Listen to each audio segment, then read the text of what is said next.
lembra de mim? Me chamo Sobral e a gente já se conheceu. Posso te contar um segredo? Dizem que eu sou importante e que muita gente nasceu por aqui. Acho que é verdade. Já te falei daquele rapaz da música, né? O bigodudo. Aqui nasceu um garoto chamado Zenon Barreto, que ganhou o mundo com talento para as artes. E uma moça chamada Maria Tomásia, que foi bastante importante na época do movimento abolicionista. Tem até a assinatura de sobralense na Lei Áurea, sabia?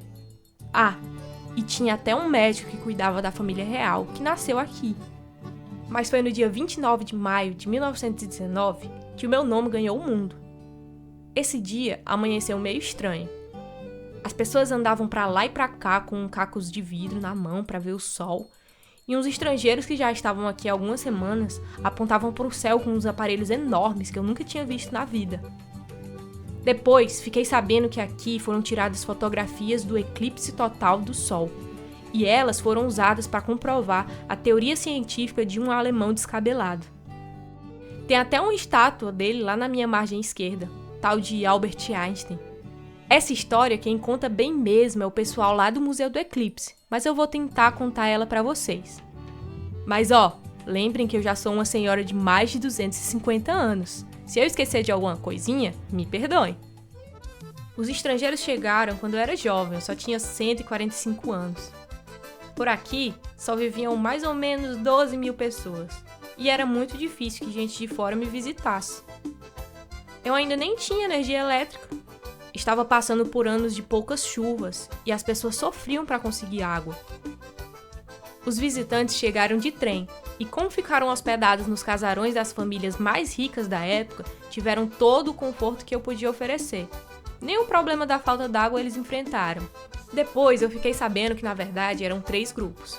Um vinha da Inglaterra, outro dos Estados Unidos e o terceiro era brasileiro, que tinha o seu Henrique Morizzi como líder. Ele era diretor do Observatório Nacional, lá do Rio de Janeiro.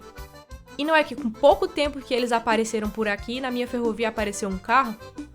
Eu nunca tinha visto um. O povo ficou doido por ele. Os mais pobres corriam atrás, admirando o danado, e os mais ricos disputavam para dar uma voltinha. Depois, seu Morizzi construiu um tal de posto meteorológico. O povo já logo achou que isso poderia ajudar a superar as secas, ou pelo menos a avisar quando é que elas viriam. Mas naquela época tudo era muito mais complicado. Os estrangeiros montaram seus equipamentos ali onde é a área da rodoviária, mas naquela época era um lugar que as pessoas iam para assistir corridas de cavalo. O seu Morizzi botou suas coisas mais para perto da Igreja do Patrocínio, no mesmo lugar que depois construíram o Museu do Eclipse. Hoje parece ir longe dos outros, mas é que naquela época não tinha tantas casas que nem hoje. Tinha uma ou outra, mas a igreja eu sei que já existia. A população estava com medo. Uns diziam até que o sol escurecendo era um sinal de que o mundo ia acabar. Enquanto os pesquisadores estavam lá conversando em inglês, as senhoras rezavam um terço, pedindo para que Deus salvasse elas.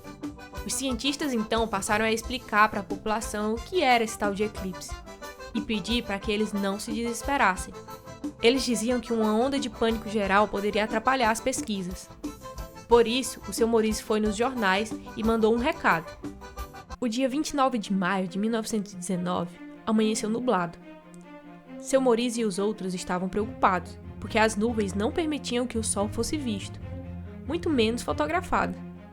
Porém, pouco tempo depois, não é que o danado apareceu? A lua estava passando na frente dele, o que deixou tudo escuro. O povo não sabia se admirava ou ficava com medo. E os forasteiros estavam correndo de um lado para o outro, mexendo nas geringonças que trouxeram com eles. O sol ficou escuro por mais ou menos 1 minuto, o que foi tempo suficiente para os pesquisadores fotografá-lo. Depois eu fiquei sabendo que essa história ficou famosa no mundo todo, e que foi com aquelas fotos que os cientistas provaram uma tal de teoria da relatividade, que tinha sido apresentada anos antes pelo Einstein. Eu lembro de achar engraçado que uma descoberta científica dessa importância foi feita aqui.